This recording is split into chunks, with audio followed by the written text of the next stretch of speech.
बिस्मिल्लाहिर्रहमानिर्रहीम। अस्सलामु अलैकुम तमाम दोस्तों को राइज न्यूज़ में खुश आमदीद। दोस्तों, वीडियो शुरू करने से पहले अगर आप लोगों ने हमारे चैनल राइज न्यूज़ को सब्सक्राइब नहीं किया तो जल्दी से सब्सक्राइब करें और साथ ही बेल का आइकन भी दबाएं ताकि हर नई आने वाले वीडियो और अपडेट आप लोगों को मिल सके।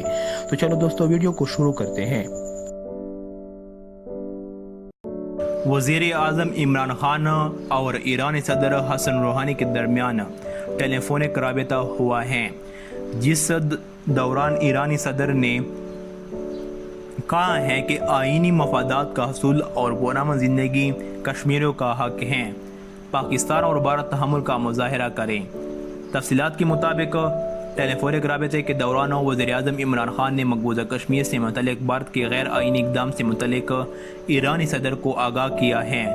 इमरान खान ने मकबूजा वादी में भारतीय मज़ालिम पर तशवीश का इज़हार भी किया है। ईरानी सदर ने कहा है कि मसले कश्मीर ताकत से नहीं, मुज़ाकरात से हल करने पर जोर दिया।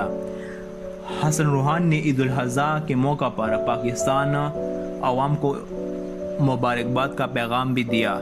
ईरानी सदर का कहना था कि खित्ते में क़याम अमन और सलामती के लिए हर मुमकिन कोशिश करेंगे।